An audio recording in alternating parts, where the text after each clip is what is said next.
Bonjour à tous, bienvenue dans la revue de presse de ce mercredi 22 février 2023. Commençons ce matin par Cameroun Tribune. À sa grande une, achat de titres publics, tout le monde peut. Le gouvernement est engagé depuis peu dans la sensibilisation des agents économiques dont les citoyens ordinaires afin qu'ils participent au marché secondaire.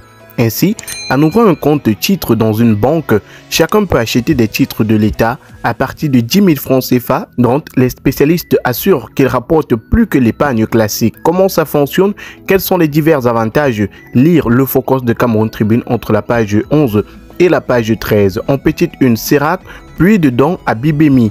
Le Cercle des Amis du Cameroun a remis de nombreux cadeaux hier aux populations de cette localité du département de la Benoué, région du Nord. En page 15, vous retrouverez l'actualité. Et en religion, on parle également du carême qui démarre. Dès ce mercredi, les chrétiens catholiques entrent dans une période de prière et pénitence. Mais avant ce long chemin de 40 jours, on s'est bien préparé dans les églises et familles. Entre la page 16 et la page 17, l'information est répertoriée. Ce matin, un titre à sa grande une, probatoire et baccalauréat, les bêtes noires. Revue des matières qui font le plus échouer les candidats aux examens officiels organisés par l'OBC. C'est en page 3 que l'information est répertoriée. Et en petite une de mutation, nomination de Blick Bassé, Daniel Abois s'en prend à la France. En page 5, vous retrouverez l'information. On ressort du quotidien Mutation avec cette petite une. Babadjou Bamenda, travaux toujours à la traîne. Retrouvez cette information en page 9. Le Messager est également paru ce jour et à sa grande une, financement du développement, le plan Marshall de Motazé. En réponse aux vœux du président de la République qui souhaite la mise en place d'un véritable marché africain des capitaux, le ministre des Finances à la quête de 450 milliards de francs CFA. Retrouvez l'information en page 4 du Messager. En petite une, barrage mondial 2023, tolérance zéro pour les Lions. Nécrologie, Fadima Touaïdjo est morte, c'est en page 7. Continuons toujours avec le Messager qui attitrera encore en petite une, Paul Biya, les silences intrigants du président. Le mutisme du chef de l'État face au scandale et scabreuse affaire vaut-il aveu d'absence? Allez trouver la réponse en page 3 du quotidien Le Messager de ce matin. Le quotidien Émergence est également paru et à sa grande une. Mémoire sur la guerre d'indépendance au Cameroun, les choix de Macron créent la polémique. La commission censée faire la lumière sur les crimes de la France coloniale au Cameroun a vu le jour, mais fait des mécontents. C'est en page 3. En petite une, Yaoundé, la vente de produits pharmaceutiques dans les marchés désormais interdit. Nécrologie, mort de Babette Aïdjo. C'est en page 3 du quotidien Émergence. Ce que vous avez, ces informations. On va continuer avec l'info à chaud qui a titré à sa grande une. Affaire Martinez-Zogo, plus de 6 heures d'audition. Selon Klein Reporters, la commission d'enquête reproche à Xavier Messé et Zéphirin Koloko, d'après leur déclaration, d'avoir su le moment exact du décès de Martinez-Zogo, mais ont pris l'initiative de ne pas signaler aux autorités. Commissariat et gendarmerie, c'est en page 9 que vous retrouverez cette actualité. En petite une, David Eboutou, protection rapprochée désormais pour Madame Zogo. La page 11 traite de cette actualité. Ressortant bien sûr de l'info à chaud ce matin en parlant d'Assemblée Générale de la SONACAM, le rendez-vous qui est pris pour le 28 février prochain. L'œil du Sahel, parution de ce matin, à titre à sa grande une. Lac Tchad, Boudouma, la nouvelle faction de Boko Haram. Et en petite une, Garoua, Diageo Guinness Cameroun offre un système d'adduction d'eau à Nassarao. Ressortons de l'œil du Sahel. En parlant de ce programme de reconstruction de l'extrême nord, la liste des postes ouverts, dont le journal entre la page 5 et la page 11. La voix des jeunes est parue ce matin et à sa grande une, insécurité à Yaoundé, une autre benguiste assassinée. Venue au Cameroun pour assister aux obsèques de sa sœur cadette, Marie-Florence Kouadid, âgée de 57 ans, ne rentrera plus en France où elle exerçait comme infirmière. Cette dernière a été filée, sodomisée et froidement assassinée sur la route de l'aéroport international de Simalène dans la nuit du 19 février dernier. C'est en page 6 que vous avez l'information dans la voix des jeunes, le tri-hebdomadaire. Et en petite une, escroquerie en ligne, le MINAC sensibilise. En page 8, on va continuer ce matin avec le quotidien Econews. À sa grande une, finance inclusive, l'expansion à 37 milliards de francs CFA.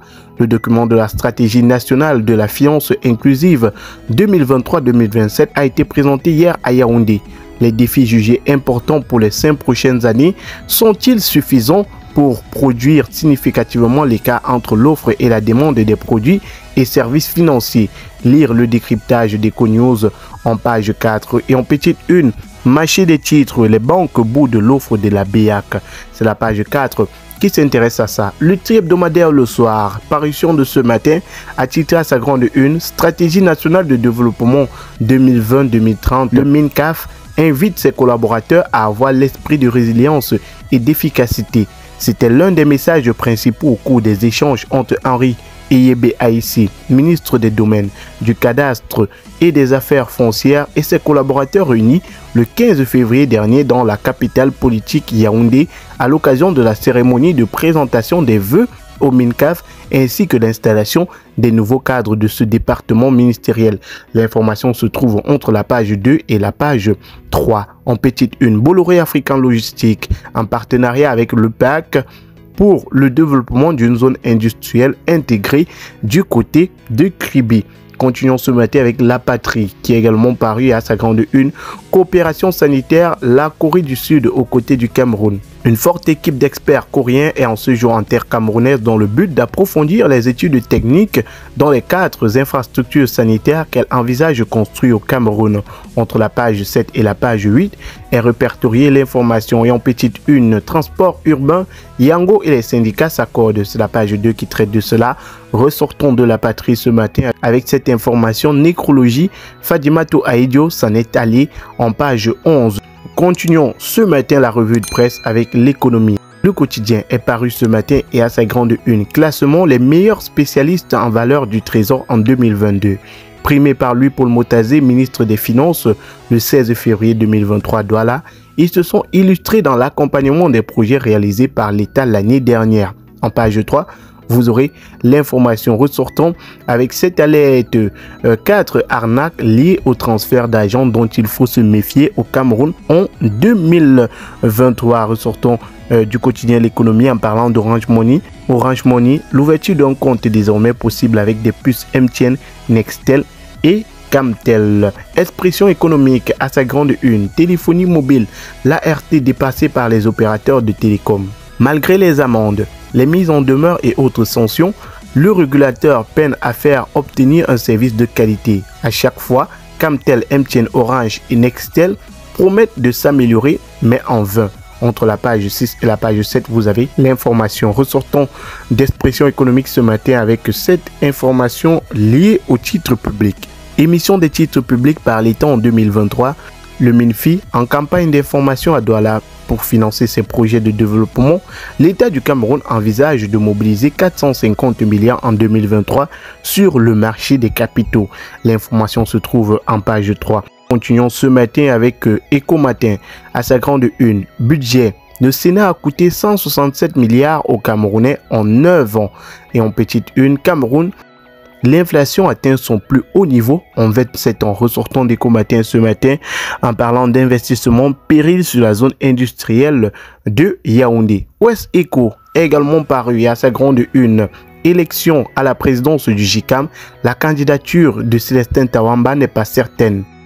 Handicapé par les statuts qu'il avait fait adopter, Célestin Tawamba ne peut pas se succéder sans salir son image. La balle est dans son camp. Et en petite une d'Ouest Eco ce matin, affaire Martinez-Zogo, les ratés de la communication d'un pauvre type. Ressortant d'Ouest Eco ce matin en parlant de prisonniers politiques, le procès de 37 militants du MRC renvoyé à plus tard. Le quotidien Réalité Plus est paru à sa grande une. Banca Okam, projet IMO, le maire Joseph Ngesiok décroche plus de 300 millions de francs CFA au Minepad pour sa commune.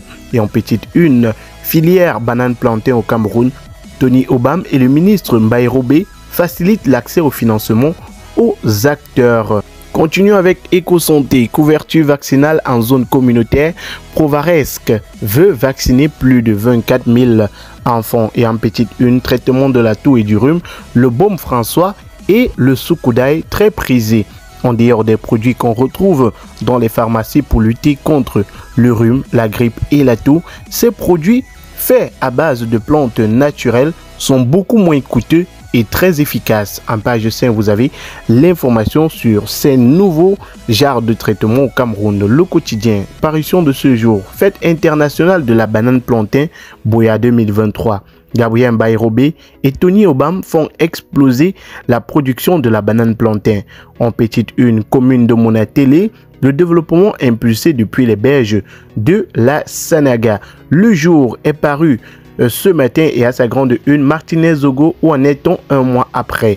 Le corps mutilé du chef de chaîne de radio Amplitude FM a été retrouvé le 22 janvier 2023 à Soa, non loin de Yaoundé.